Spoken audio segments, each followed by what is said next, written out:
नमस्कार. स्वामी समर्थ अनुभूती या चॅनलमध्ये आपलं मनापासून स्वागत आहे. श्री स्वामी समर्थ. स्वामी भक्त हो. आज एका ताईने आपल्याला अतिशय सुंदर असा अनुभव शेअर केलेला आहे. खरंच हा अनुभव ऐकून आपल्या ऐकणाऱ्याच्या डोळ्यांमध्ये पाणी आल्याशिवाय राहणार नाही. खरंच खूप भयानक असा अनुभव आहे. अशी परिस्थिती कधीच कोणाच्या वाट्याला येऊ नये.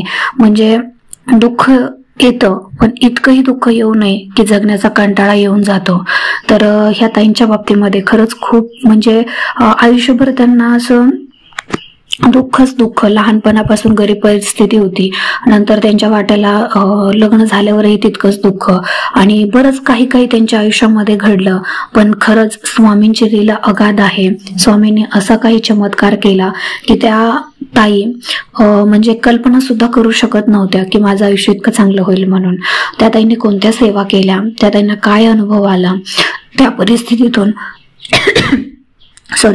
परिस्थितीतून कशा बाहेर आल्या, हा अनुभव तुम्ही शेवटपर्यंत ऐकल्याच्या नंतर तुम्हाला नक्कीच समजून येईल. तर त्या अगोदर आपल्या चॅनलवर कोणी नवीन स्वामी सेवेकरी असतील, स्वामी भक्त असतील तर त्यांनी आपल्या चॅनलला सबस्क्राईब करायला विसरू नका. तर चला मग ताईंच्या अनुभवाला आपण सुरुवात करूया. ताई सांगतात, माझ्या आयुष्यामध्ये, आपण त्यांच्याच शब्दात ऐकणार आहोत. ताई सांगतात की माझ्या आयुष्यामध्ये खूप चढ उतार खूप चढ उतार होत गेले. आम्ही, माझी बहीण, माझा भाऊ, आई वडील असं आमचं कुटुंब होतं. तर आणि घरात मी मोठी असल्यामुळे घराची सगळी जबाबदारी म्हणजे बऱ्यापैकी मला जास्त कामं करावं लागायची बहीण आणि भावापेक्षाही, कारण घरात मी मोठी होते.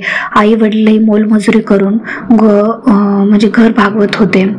काहीच पर्याय नसल्यामुळे मला त्या जबाबदाऱ्या घ्याव्या लागत होत्या आणि मलाही कुठे ना कुठेतरी कामाला जावं लागत होतं. असं आमचं कुटुंब चाललेलं होतं. तर तेवढ्यात मला म्हणजे माझं लग्नाचं वय झालं. मला स्थळं बघायला सुरुवात केली आणि स्थळं बघता बघता माझ्या नातेवाईकांनी मला स्थळ आणलं आणि ते स्थळ असं होतं की खूप श्रीमंत घरचं होतं आणि आमची परिस्थिती खूप गरीब होती आणि म्हणजे कधी कधी तर एक टायमिंगचं जेवण सुद्धा करायला मिळत नव्हतं. जर काच कमवलं तरच संध्याकाळचं भागत होतं, अशी परिस्थिती होती. आणि त्यात हे श्रीमंत घरचं स्थळ आलं होतं, त्यामुळे खूप आनंद झाला होता मला. म्हणजे माझं असं काही नव्हतं की मी श्रीमंत घरचंच पाहिजे किंवा काय. आपण म्हणतो ना, अंतरून बघून पाय पसरायचे असतात, तसं मी कधीच कल्पना केली नव्हती की मला इतकं मोठ्या घरातलं स्थळ येईल म्हणून. तर त्या ताई सांगतात की मोठं स्थळ आलं. आई वडिलांच्या पण मनाने होतं की बाबा आपली परिस्थिती बघ, कमीत कमी तू तरी तिथे सुखी राहशील, नंतर तुझ्या मागे बहिणी आहेत, भाऊ आहेत, तर मग त्यांचं आम्ही बघून घेऊ कसं करायचं ते, पण कमीत कमी तुझं तर चांगलं होईल ना. मग या हिशोबाने त्या घरी माझं लग्न लावून दिलं. पण त्या घराची परिस्थिती अशी होती की त्या घरातला जो नवरा मुलगा होता त्याचं पहिलंच एक लग्न झालेलं होतं, त्याला एक मुलगी होती आणि असं होतं की त्यांना फक्त म्हणजे ती छोटी जी मुलगी होती तिला सांभाळण्यासाठी एक बाई लागत होती, म्हणून कदाचित त्यांनी ते लग्न केलेलं होतं. आणि त्यांच्या मनातून नव्हतं लग्न करायचं, पण त्यांच्या आईने त्यांना सांगितलेलं होतं की बाबा तू कर लग्न म्हणून. त्यांनी ते लग्नाला होकार दिला आणि माझ्यासोबत लग्न झालं. आता मी पण म्हटलं की बाबा पहिला असं झालेलं आहे म्हणून म्हणजे मुलगा चांगला असेल असं मी विचारच केला नव्हता आणि आई वडिलांच्याही मनाने होतं, म्हणून मी ते लग्नाला तयार झाले. तर त्या ताई सांगतात की लग्नही झालं. लग्न झाल्याच्या नंतर एका महिन्यामध्येच असं समजलं की घरातले खूप त्रास देत आहेत. म्हणजे इतका त्रास की अक्षरशः मला एक मोलकरीण म्हणून ठेवलेलं होतं. त्यांना एक बायको म्हणून कधीच माझ्याकडे त्यांनी बघितलं नाही आणि आजही बघत नव्हते ते. आणि त्यांनी मला स्पष्टपणे बोलून दाखवलं होतं की मला तू आवडत नाहीस, पण मी फक्त आईने सांगितलं म्हणून मी हे लग्न केलेलं आहे. तर मला खूप वाईट वाटायचं. मी म्हणजे माझ्याकडून घरातली सगळी कामं करून घ्यायची, सगळं म्हणजे ते मुलाबाळांना पण सांभाळायचं, त्यांची पहिली तिची 2 मुली होत्या त्यांना पण सांभाळायचं, नंतर घरातली सगळी कामं करायची आणि म्हणजे एक घरातली मोलकरीण कशी असते अगदी त्या पद्धतीचं ट्रीट मला केलं जायचं. आणि मग त्या ताई सांगतात की म्हणजे इतका त्रास व्हायचा आणि म्हणजे नवरा सुद्धा माझ्या साईडने नव्हता. नवऱ्याने तर स्पष्टपणे बोलून दाखवलं होतं की मला तू आवडत नाहीस म्हणून.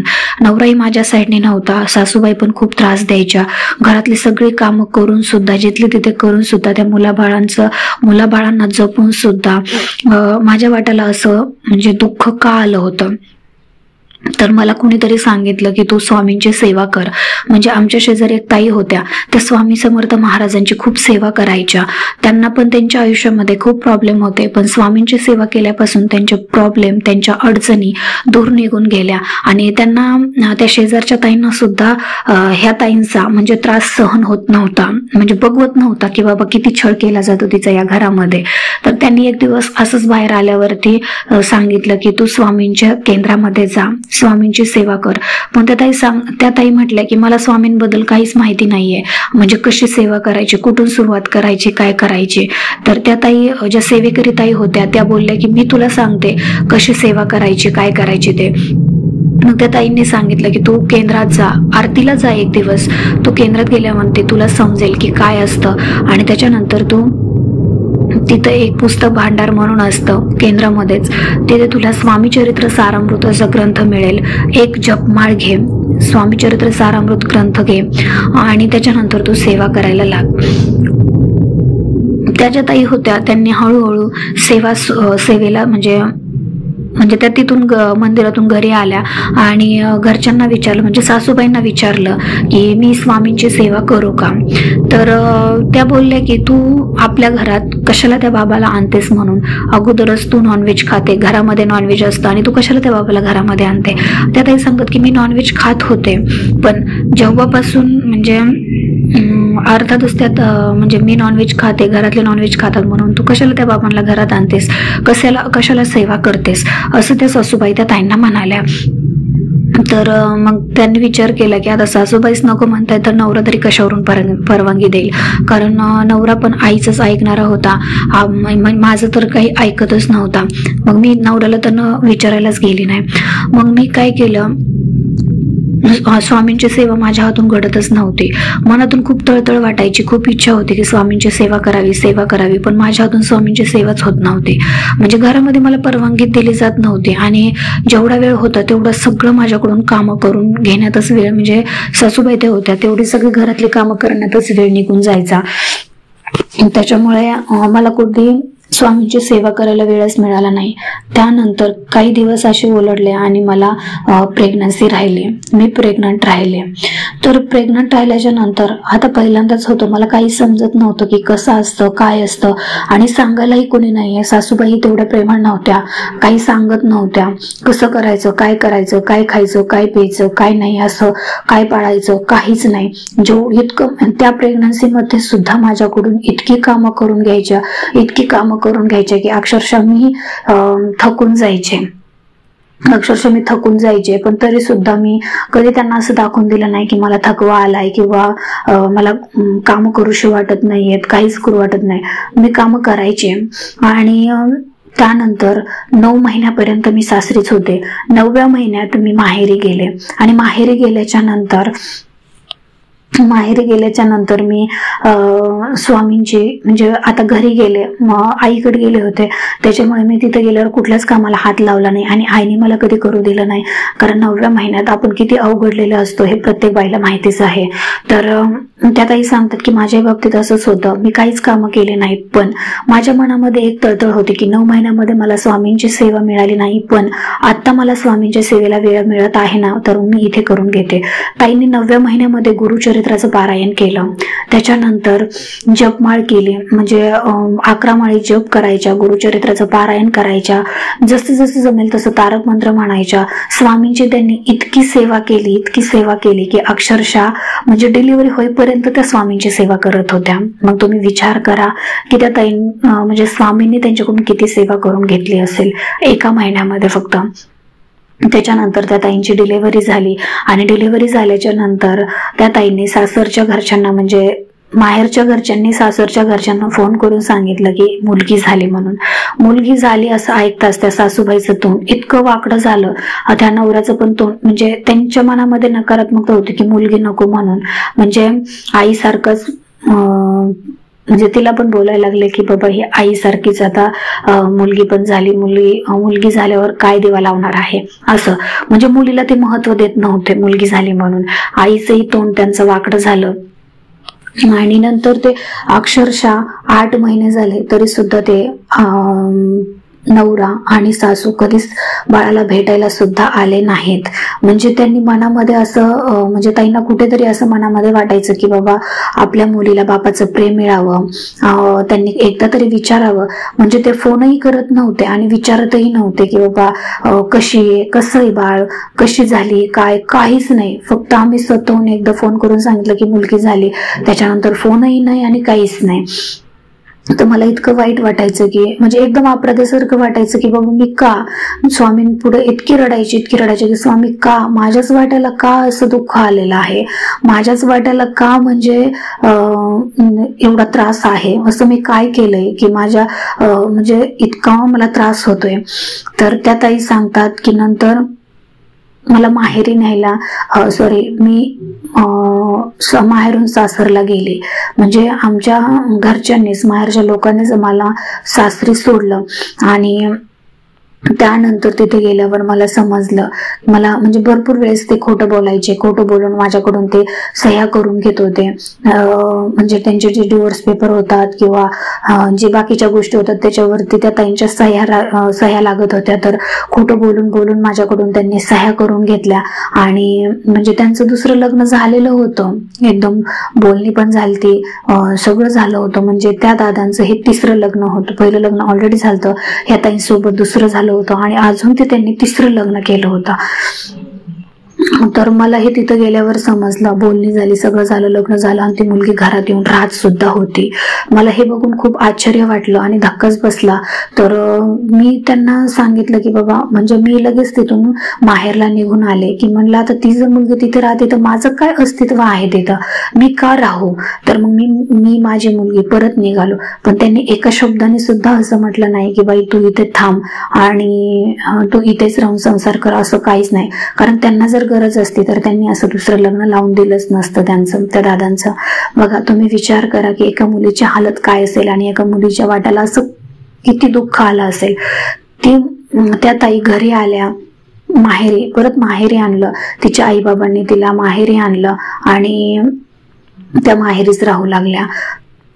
मग त्या काही दिवस म्हणजे खूप दिवस त्या माहेरीच राहिल्या. स्वामींसमोर रडायच्या, स्वामींना म्हणायच्या की स्वामी काय माझ्या आयुष्यामध्ये चाललंय, नेमकं का असं होतंय, नेमकं माझ्याकडून चुकतंय तरी काय, आणि मी असं म्हणजे इतकं दुःख असतं का, तुम्हाला दुःखच द्यायचंय तर मग मला मरण यातना म्हणजे जिवंतपणीच एवढं मरण यातना का आहेत, मला एकदा मरण तरी येऊ द्या, नाहीतर हा त्रास तरी संपवा. इतकं वाईट वाटायचं, इतकं म्हणजे शेवटच्या क्षणापर्यंत मी विचार करायचे. पण असं करता करता मी स्वामींची सेवा कधी सोडली नाही. आणि हळूहळू माझ्या बहिणींची लग्न झाली, भावाचंही लग्न झालं. त्याच्यानंतर त्यांनी माझ्यासाठी स्थळ बघायला सुरुवात केली. म्हणजे अशा ह्या काळामध्ये माझे 5 वर्ष उलटून गेले. मुलगी बघता बघता 5 वर्षाची झाली. बघा ह्या कालावधीमध्ये 5 वर्ष झाले. तर मुलगी 5 वर्षाची झाली. त्याच्यानंतर बहिणीचं लग्न झालं, भावांची लग्न झाली. तर आई वडील बोलले की आता बाबा मुलगी तुला जर मुलगा असता तर ठीक होतं, मुलांनी सांभाळलं असतं, पण तू एकटी किती दिवस राहणार आहेस, आता मुलगीच झाली तर मुलीला तुला कोणाचा तरी आधार पाहिजे ना, म्हणून तू आता लग्न कर. मग तिला हळूहळू स्थळं यायला लागली. पण जे स्थळं यायचे त्यात त्या त्यांचं मन लागत नव्हतं. म्हणजे जे लग्न असतं ना, एक जोडीदार असतो, त्यातून त्यांचं मन पूर्णपणे उठलं होतं, त्यांना नकोच वाटायचं. पण आई वडिलांच्या पुढे त्या म्हणजे आई वडिलांसाठी त्यांनी लग्न केलं आणि एक स्थळ आलं होतं त्यांना. आणि ते पण स्थळ असंच होतं की त्या दादांना 3 मुली होत्या, पण ते खूप गरीब घराण्यातले होते. आई वडील नव्हते त्या दादांना. आणि ते दादा पण खूप छान स्वभावाने खूप छान होते, गरीब घरातून आलेले होते. आणि त्यांना पण अशीच एक मुलांना सांभाळणारी म्हणजे एक आधार देणारी बायको हवी होती. तर असंच त्यांनी मुलगा बघितला आणि परत त्या लग्नाला तयार झाल्या. आणि हे लग्न झालं.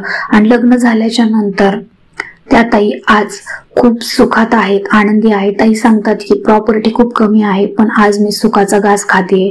ते दादा स्वभावाने खूप प्रेमळ आहेत आणि प्रेमळ तर आहेतच पण जीव सुद्धा खूप लावतात. त्या मुलींना, त्यांच्या ऑलरेडी 2 मुली आणि माझी एक तिसरी, म्हणजे असे मिळून आम्ही 3 मुली, म्हणजे मी 3 मुली सांभाळायचे. असं करून मी घरातले काम करायचे, मिस्टरांना आधार द्यायचे. असं आमचं कुटुंब चालायला लागलं. बघता बघता मुलगी ही 9 वर्षाची झाली माझी. आणि खरंच म्हणजे जे मला सुख तिकडल्या, म्हणजे जे मी घरी होते ते सुख मला तिथं मिळालं नाही. ते सुख मला खरंच गरीब घरामध्ये मिळत होतं. म्हणजे खायचे थोडेसे, प्रॉपर्टी कमी होती, श्रीमंत नव्हते पण स्वभाव, जे म्हणतात ना गरिबामध्ये जी माणुसकी असते ती श्रीमंतामध्ये नसते. त्यांना फक्त पैशाचा माज असतो आणि पैशामध्येच ते आपली माणुसकी बघत असतात.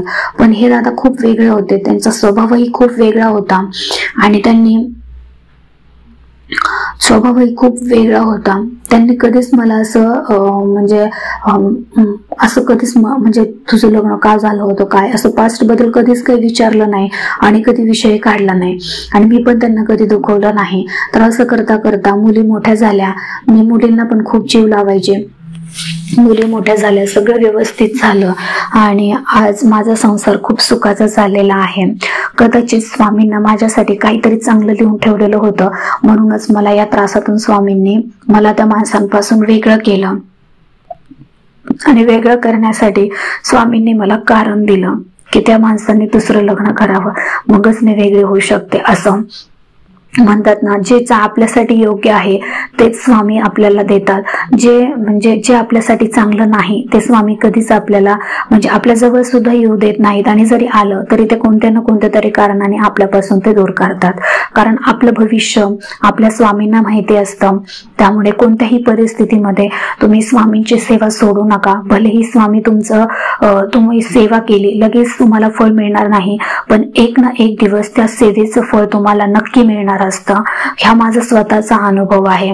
कारण मी जेव्हा स्वामींची सेवा करायचे तेव्हा मला असंच वाटायचं की मी इतके पारायण केले, मी स्वामींची रोज सेवा करते, पण तरी सुद्धा मला का अनुभव येत नाही.